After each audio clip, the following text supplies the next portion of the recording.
Coke Machine for Real Fishing, January 23rd, 2023. I'm fishing today. Welcome to the party, everybody.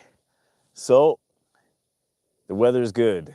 The weather's good right now. It's probably about, I think it's about -3, not much of a wind, very light snow. We seem to be getting plagued with some kind of freezing mist these days. It seems like multiple days of freezing mist.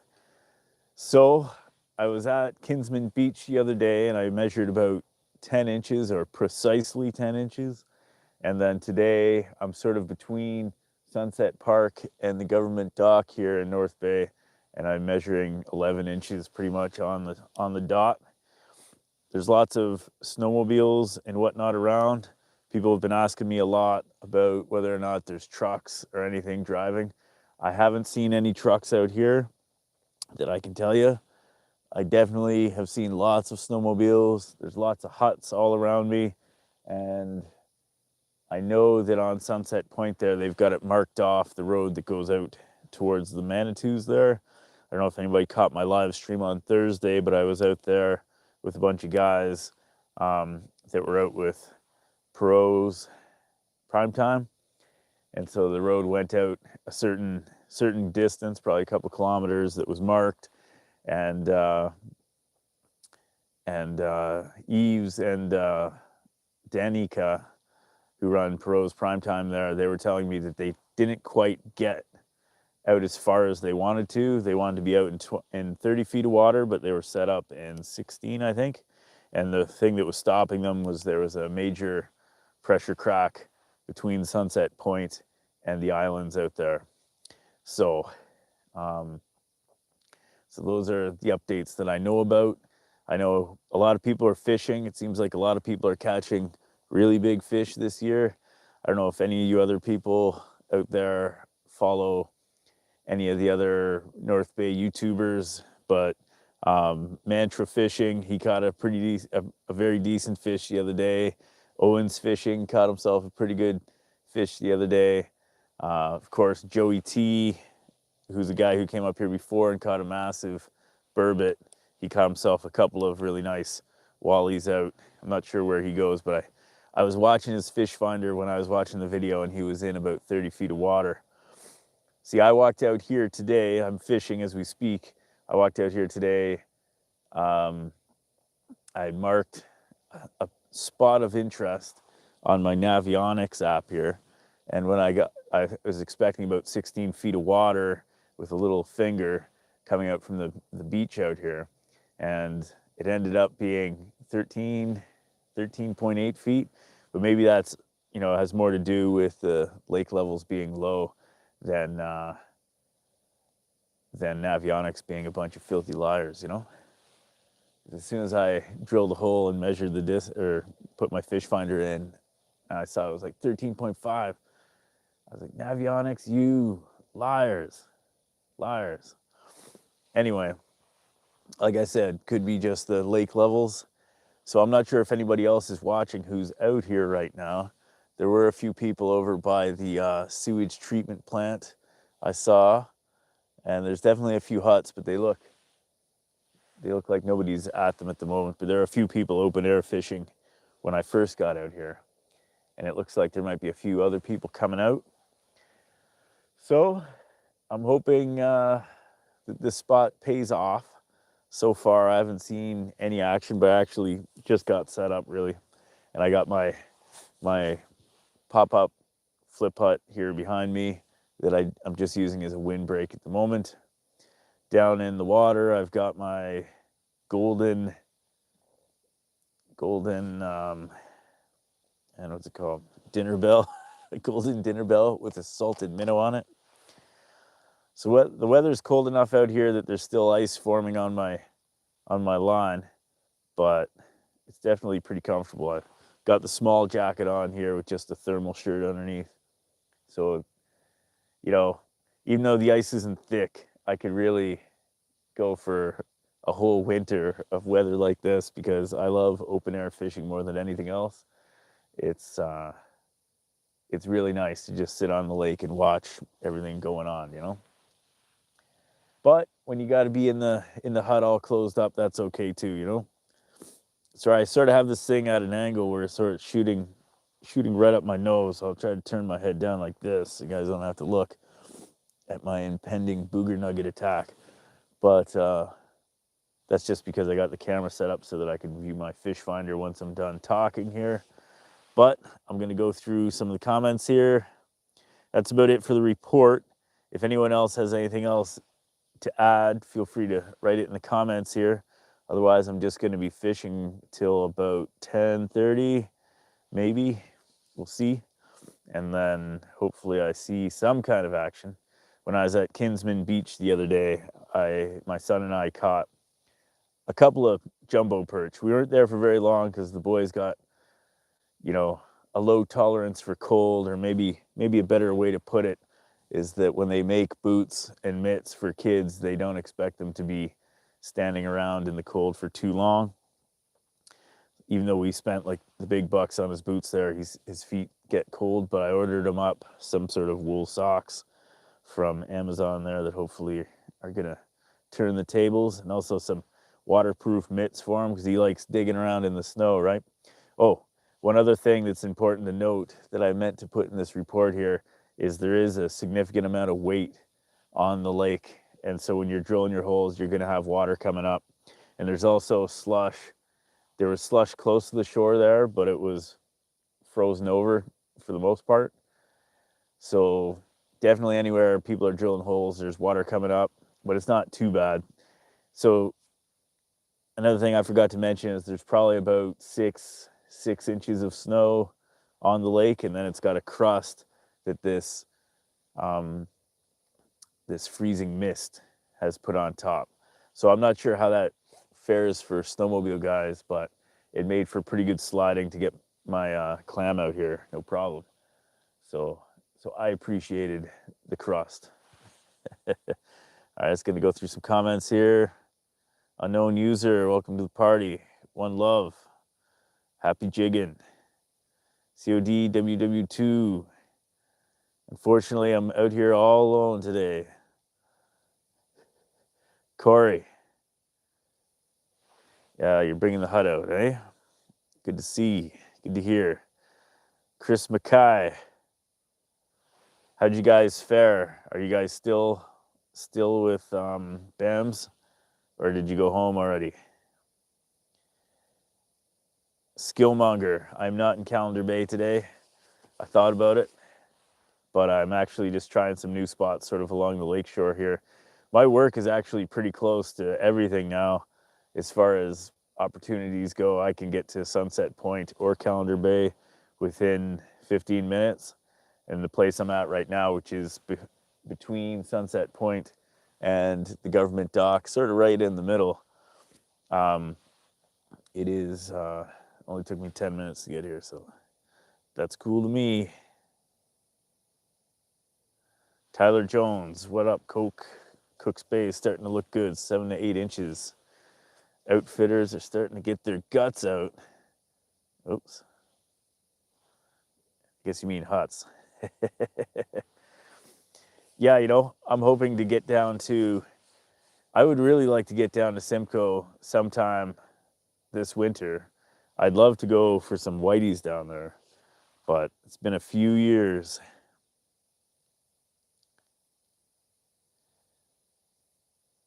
Mike Kozakowski, you are 100% correct, sir. Any fishing is good fishing. That's the thing. I find if even, like, this is after my shift, so I'm pretty tired, right? Because I work the nights.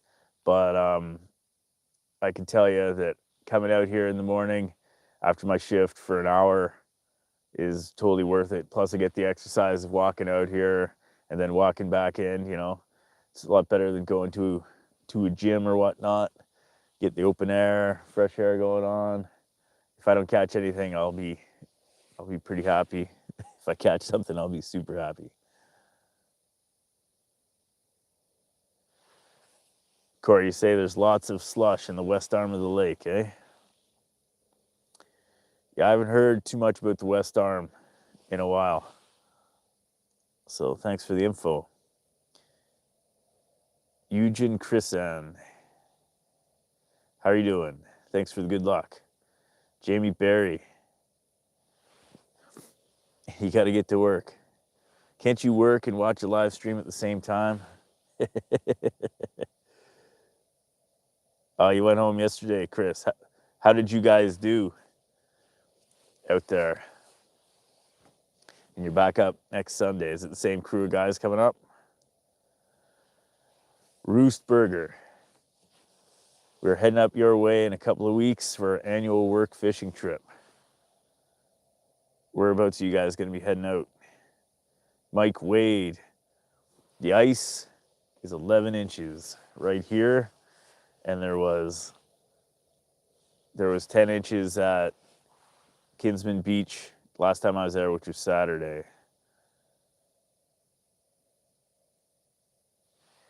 Jay Herlick, aka Jimmy 2 Liter. I believe that was the name you used when you bought me a coffee, eh? Thanks a million for buying me a coffee, buddy. There's a few people that bought me some coffees recently. I really appreciate it. It's definitely starting to add up in my coffee bank. That's always great. I'm all out of hats. I'm officially all out of hats. Nipissing Outfitters, Lake Nipissing Outfitters, the guy who runs that, bought me out of my last 3 hats. Thanks a lot there, Wayne Foreman. That it's good for the spirits. So Jay Herlick, when was the last time you were at Deepwater Point? Last I heard, the entrance point there was horrendous and like destroyed. I heard that from lots of people, that it was like impossible to get on the ice there.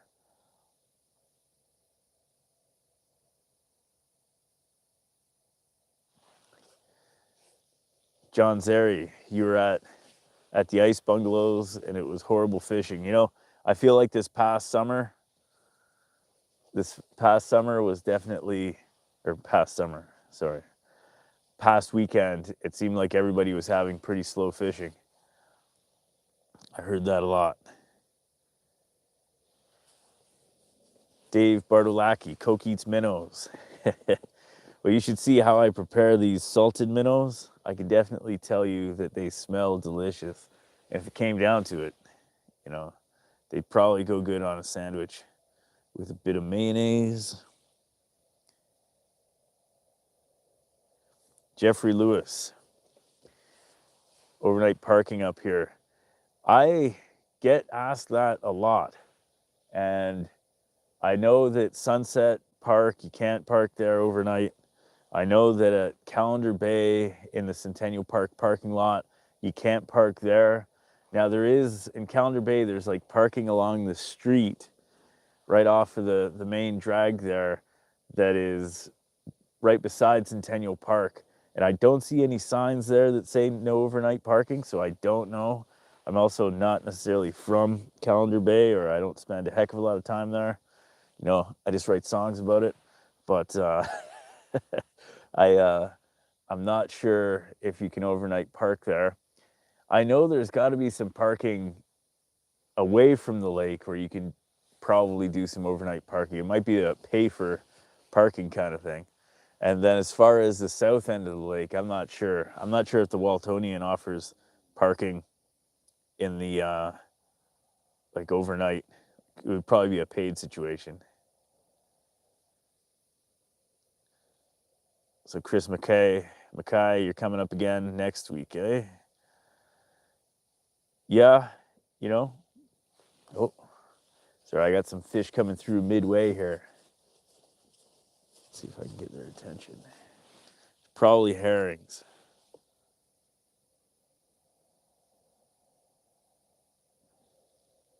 I have to throw on a rattle bait here, I think. A small rattle bait. I've seen more herrings come in this year than I feel like I've ever seen. I haven't caught them myself, but when I was with those guys at Perot's Prime Time, that was mostly what they were catching. So a couple of eyeballs and then herrings, ciscos.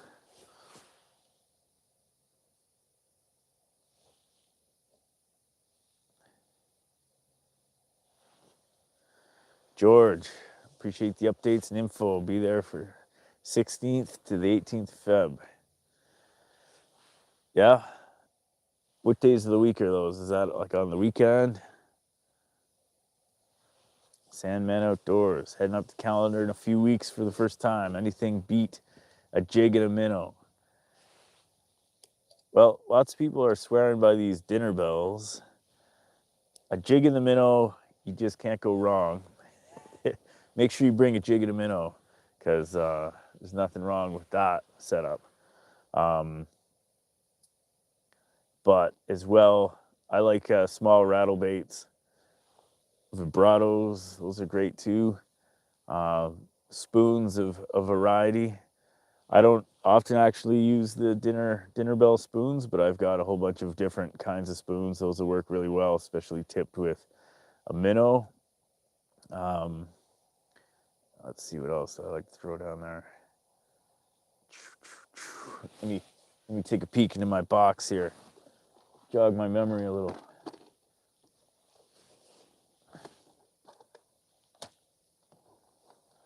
Oh yeah. Don't forget your buckshot rattle spoons. These are a classic. I like how much they weigh for their size. I've had lots of luck with the oranges and the greens. This one's like UV green. Does a great job, especially with a live minnow on it. Sort of rattle it around a little bit and then just let it sit. Let's see here. Jigging wraps. Jigging wraps are great. My brother swears by them. I throw them on every once in a while and they usually work pretty good. But for whatever reason, I'm not sure why I don't use them as much as my brother does. Yeah, that pretty much covers it. Those are my favorites. I'm gonna throw on a rattle bait down here. Not seeing much action yet. He's got to rattle them in. Yeah, so whenever my minnows die, I always just salt them up. I've got a video that shows you how to salt them up, so that you can use them. I actually just keep them in my sled for the days when, I don't really have the opportunity to keep live bait. Like today, last night I went to work, and then after that, I didn't want to keep the minnows in my truck because they're gonna freeze. I guess I could have brought them into my work, but next thing you know, I forget them in the fridge at work, and then everybody at work's asking me about the minnows in the fridge. So I just opted to have the salted minnows, but maybe tomorrow I'll bring out some live ones.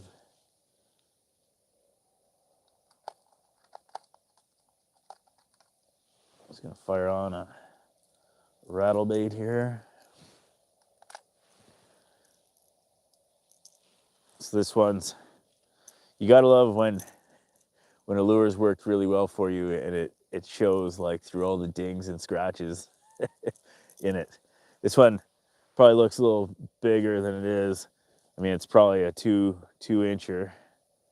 It's not huge, it's not small either, but even a perch, take a shot at this guy. Sometimes I'll put it like a minnow on the front hook. So you put it in the back hook, it often like throws off.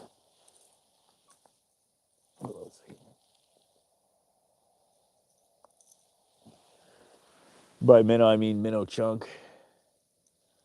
Just gonna throw that down there.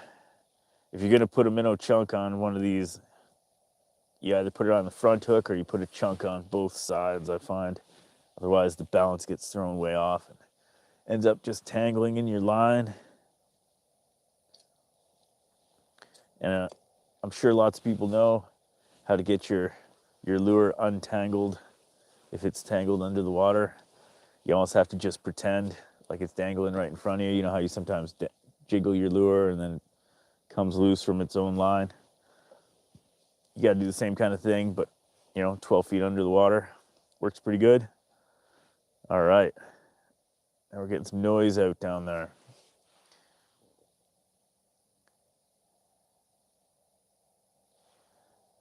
Landon, you're fishing with ice bungalows, eh? Good morning, Bernie. You get your hut out at your end of the lake yet?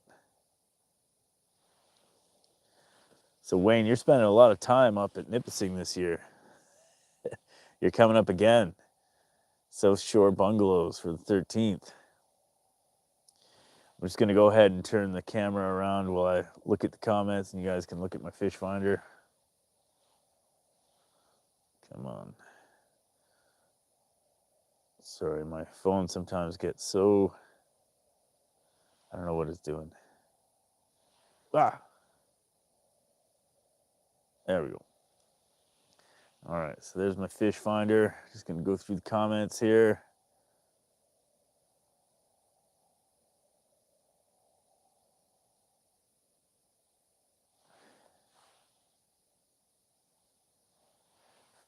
Jason, I'm fishing sort of the midpoint between Sunset Point and the government dock, just down. The good thing about North Bay is there's all sorts of lake access points that are all along the lake shore here. I think that's really cool. There's just like little roads that go right to the lake between the houses. And so I'm just along one of those roads there. I forget the name of it.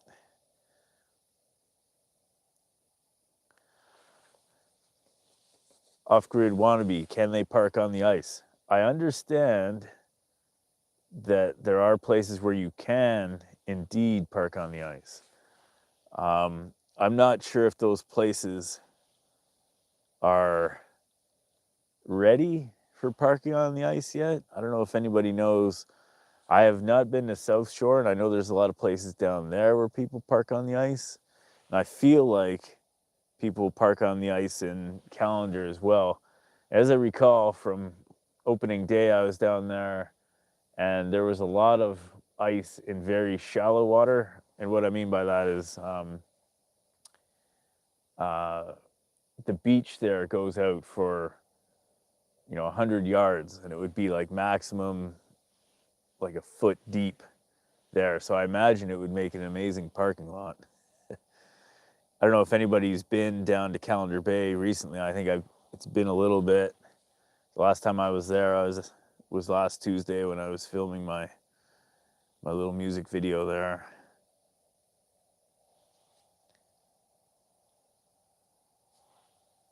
Yeah, spoons and jigging wraps. George, no doubt those were doing great. Were they specifically saying what kind of spoon? Like, it's funny because I sometimes throw down like a Williams wobbler. Sometimes, I have like these little, what are they called? I forget the name of the spoons, but you can buy like blank ones like pretty easily. Is it a Fergie spoon? I think it's a Fergie spoon. You can buy these in bulk though, and you put them together yourself, and you can get, silver or gold ones. So I just fire a hook on and put a gold Fergie style spoon down. I guess it's one of those spoons that has been around for so long that you can get copies of it pretty easy. See, it's a funny thing. It's a brand new spot, never fished here before, and you're sort of thinking to yourself, like, I'm sort of having to find new spots now. I'm sure I could go back to Yellick there, and Corey will probably tell you that I can go visit his Uncle Ray or his dad and fish in some of my old haunts there. But yeah, I haven't fished too much around here, so I'm still learning different spots, but I bet you some people would probably be like, well, Coke, when you were in your own spots, you weren't catching much there either. So what can I tell you?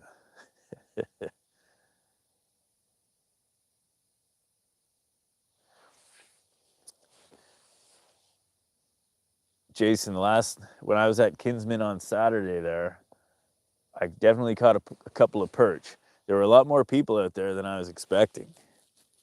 So that's cool. I'll probably get out there more often. Problem in that area is you got to walk way, way, way far to get to any kind of deeper water. Like I walked for like a kilometer and I was still in 14 feet of water. Where I am right now, it's probably only about a half kilometer out, but I got to fairly deeper water, and I'm sure if I walked just a little bit further, I could get out there. Sandman Outdoors, I heard you catch more fish while wearing an I cook with ice hat. It's true. It's true, I should have brought mine out. Actually, I think I sold most of them. I think I have a few like one-off ones that are absolutely unique that I should probably fire on.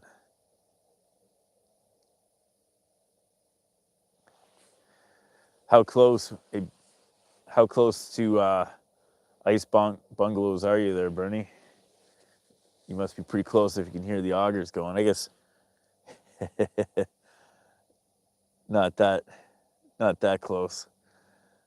You don't have to be that close to hear if they're using gas augers. But if they're using the electric, then you must be right next door.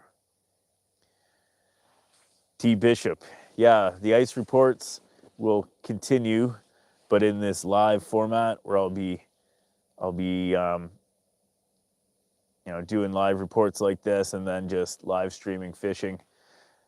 The reason I'm doing that is, I guess you'd say that, it's good to be out and fishing more, and I needed some more time for some of my other projects. Last night, I picked up, for the first time in about 2 months, I picked up my artist tablet that I use for drawing my kids' books and started drawing one of the books that I've been working on that my son has been asking me about. So that was nice. I also have been working on some more music. That was good as well.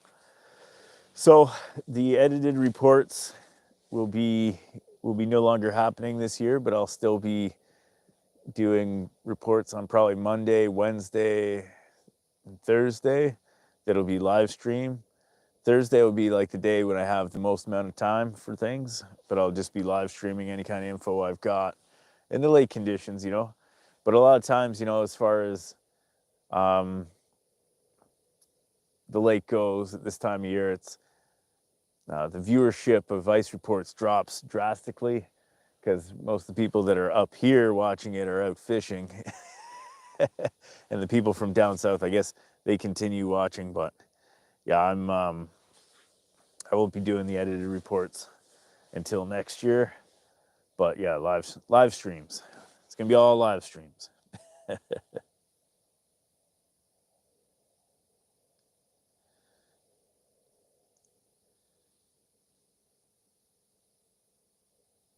So, oops. So Bernie, you say you should come out with me and check it out, Coke, see the other side of the lake. Be careful there, Bernie. I'll probably take you up on that offer. I'll definitely take you up on that offer. Be nice to meet you too, because I feel like we were chatting on a daily basis throughout most of this ice report season, so I feel like I know you a little better.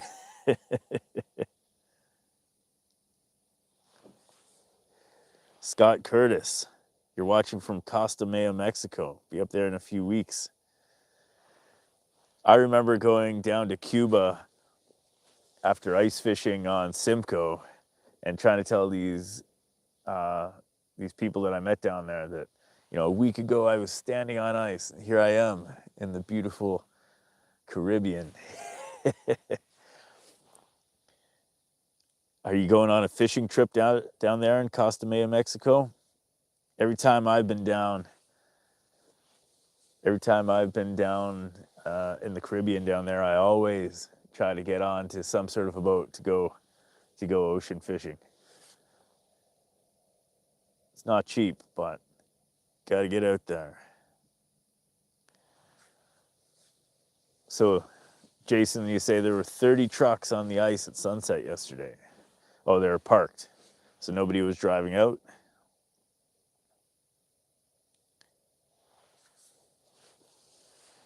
Bernie, you say I've seen a couple full-size trucks running the trail across Hunters Bay. Not sure I'd try it yet. Maybe this weekend if weather holds. Don't get a lot of snow. Okay. So you say that ice bungalows are 600 to 700 meters away. Are all the operators down your area like sort of keeping keeping relatively cautious as far as how far they go out there? Or are they are there any going further out? Yeah, there's this whole south part of the lake that I rarely ever go to. But I'll definitely try to make a trip down there.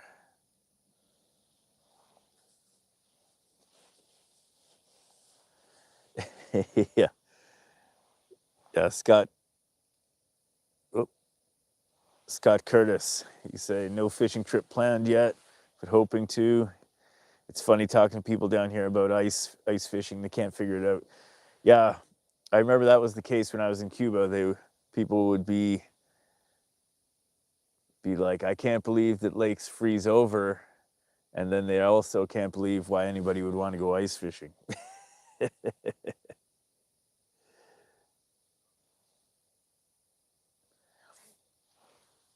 Oh, Sandman Outdoors. Was all your footage for opening day on Calendar Bay shot this year? All that footage for that video was shot this past Tuesday. I just cruised out there. It was like a nice sunny day. I set things up, got my drone out. So it was all just shot in one morning in probably about an hour or so. And that was my morning that day. I just sort of wait for a nice sunny day that wasn't too windy when I could fly everything around. Let's see, how's our time looking? Oh, not too bad. So far I haven't seen any fish yet. So I've got a dead stick there and I've got an active rod. Oh. But, excuse me, that's nature of fishing, right? It seems like this past weekend things have been kind of slow. Maybe tomorrow or Wednesday I might walk out a little bit further from here. See if I can get into some slightly deeper water, into maybe a 16-foot. I'm just getting to know this area out here, but it didn't take me that long to walk out to where I am. But I was looking at a specific feature on my Navionics app that I thought would seem really, really interesting. But it doesn't seem like at this moment the fish aren't here. Maybe it'd be a good spot for an evening bite. I think a fish just buzzed my thing there and I totally missed it. You know, I was looking at my Navionics app at the turf around the government dock. Oops. Sorry, yeah, I was looking at my Navionics app there at the turf around the government dock, and for whatever reason, just like the one time I was looking at it, my app showed like these really nifty features just off of the dock there, like maybe 250, 500 meters off the dock. And then when I loaded up the app again, it didn't show the same features, but I was trying to figure out what it would be. And I think it must be where the chief commander, it must be where the chief commander stirs up the bottom as it's coming and going from the dock there. Because it looked like just like these big strips were just torn out of the bottom that went out, from the shallows out to 16 feet of water. And I'm thinking to myself, like, yeah, a big ship like that or a big boat like that would definitely stir the bottom as it was going. Even if it was fairly deep down, it probably would cause quite a disturbance on the bottom of the lake. Now, I don't know if that would create like really interesting spot, a really interesting spot to fish. I imagine in the summer when it's being stirred up constantly that maybe that would attract fish and maybe it wouldn't. I don't know, but I keep thinking to myself I should check it out because it just looked really, really nifty. But then when I loaded up the app again, it just magically disappeared.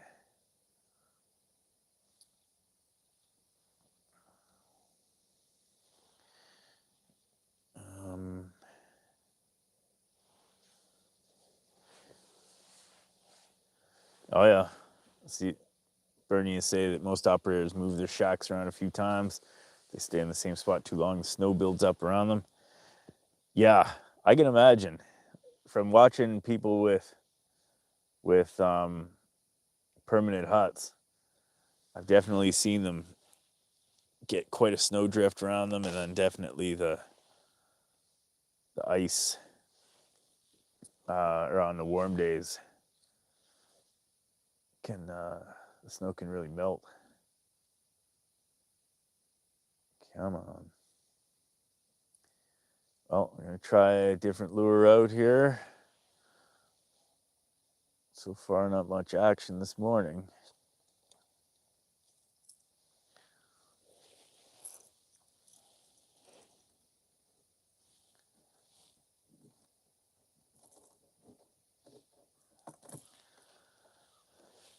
So probably be on for another 20 minutes or so. Hopefully we can catch something between now and then it's gonna be time to head home and hit the hay. Try.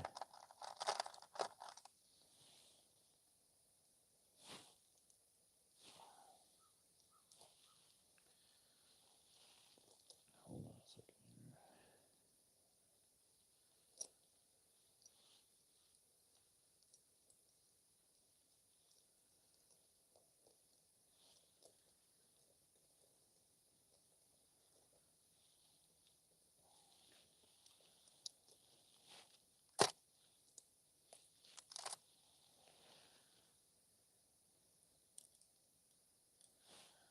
I don't seem to be having seeing too many fish coming in on the fish finder here. I know sometimes you'll see a lot coming in and they just won't commit, and then you can try everything in your tackle box. I'm just sort of trying everything in my tackle box, but I haven't seen much coming through yet. Okay, so I'm throwing down golden shiner vibrato there. I think that's one of the smaller ones they make.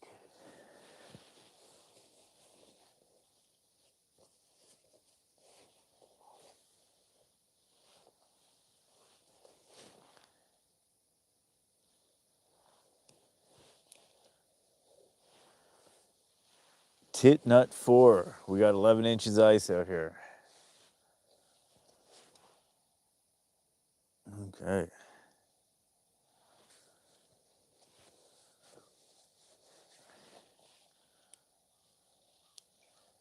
"11 inches of ice, not much action." Quiet morning so far. Doesn't seem to be too many people out. You know, one day, I'm not that far from it now, but I'm going to try around that where the hot water output is from the sewage plant there. People seem to get pretty hyped about it. I think there's about 3 huts huddled around it right now. It's not that far from me right now. Probably a kilometer maybe. Give that a try. Sure, you can catch everything out there.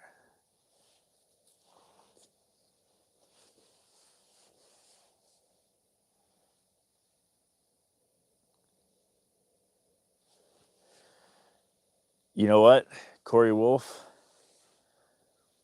I do have the Striker 4. I just upgraded the sensor there to the ice fishing version. I can tell you that the wire to it is much more flexible, which is nice. If you get the ice bundle, that comes with it, I believe, but it costs you a little bit more. I am very happy with the Striker 4. I had a battery issue at the very beginning, but Garmin replaced the battery, and I was able to get a replacement battery as well from the local battery spot. And since then, it's been great. I use it in the summertime. I use it in the wintertime. I have it in this function right now, but it also has a flasher function. From doing live streams, people just suggested that this is a really good function to have, because you sort of can catch things that have come by already that you maybe missed because you're, I don't know, blowing your nose or taking a whiz. But yeah, the Striker 4 has been great. I think my video on this Striker 4 as well, last I checked, had, I think it was like 20,000 views. It was like one of my most popular videos. The price is right. You know, and you get a lot for the price because you get a GPS unit, and then you get like a flasher, fish finder combo. And I think it's usually going for like $250. I think that's what I paid for it, but then I paid another $90 for the ice fishing sensor there. I'm probably using the wrong word at the moment. My brain's sleeping. You know, like there's always people, like I always see videos of people using those Panoptix units, and they all look amazing. Like, no doubt, they look amazing. And they look like they'd be a lot of fun. They also look huge, like a massive piece of gear you got to haul around. But the images you get on those Panoptix, and I'm sure there's other companies making similar things, are crazy. It's almost as good as having a camera under the water, maybe better.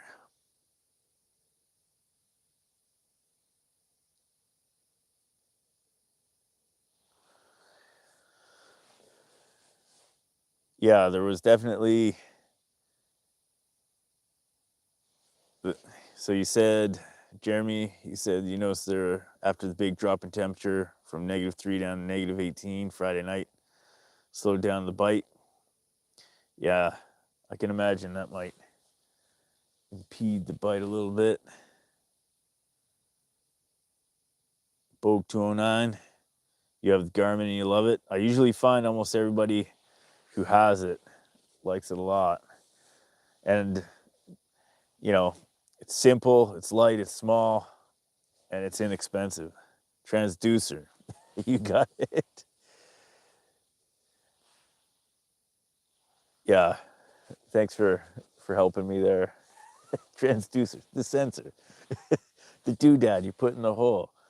Yeah, the transducer. Yeah, I bought Cabela's had the transducer on sale. I think it was down from 150 down to 89. So I took some of my Christmas money and I got it. It's one of those things, you know, it's like, you know, when you know you're going to use something, it never hurts to buy something that's specific to your use, like the ice fishing transducer. Unfortunately, the transducer mount that was on a suction cup that I use on my boat, the first time I went ice fishing, I dropped the suction cup into the lake. So that was really cool, but I guess I don't have to worry about that until the spring. But I think I might have a spare one somewhere.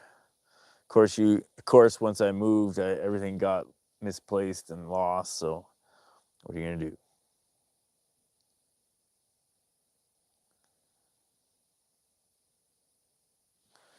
So Jason, you got the ice bundle on sale, eh?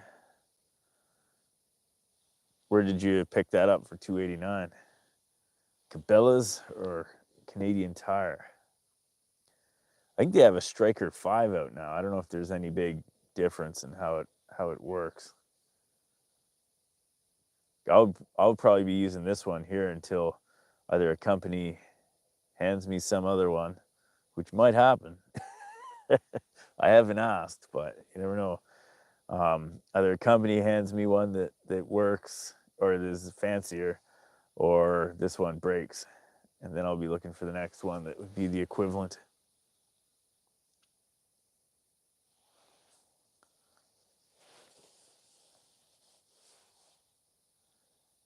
Yeah, yeah, that does sound like quite the deal there, Jason. 489 for the ice bundle. Man, I feel like it's almost cheaper to buy the special transducer and the unit separately, unless there's something else to do with the ice bundle that makes it special. So I just want to warn you guys, I did get a notice from my phone that it's running low on batteries. So I probably am going to be shutting it down in a few minutes. Unfortunately, I can't see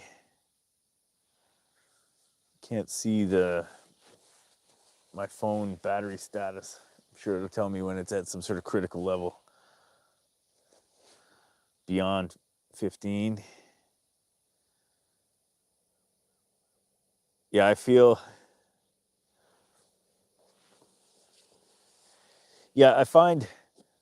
what I've found, and I've only really had the ice transducer for a week now. What I've found for me is that the wire is softer, so it's a little easier to move around in the cold, and as well because of the way it all sits with the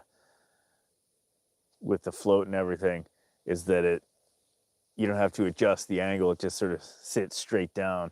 Whereas with the boat mount one, when I was using that, every once in a while I'd have to adjust it a little bit to make sure it was seeing my lures. But as you can see from my screen here, if you can see it at all, I think you should be able to see a little bit, is that you can see my lure very clearly.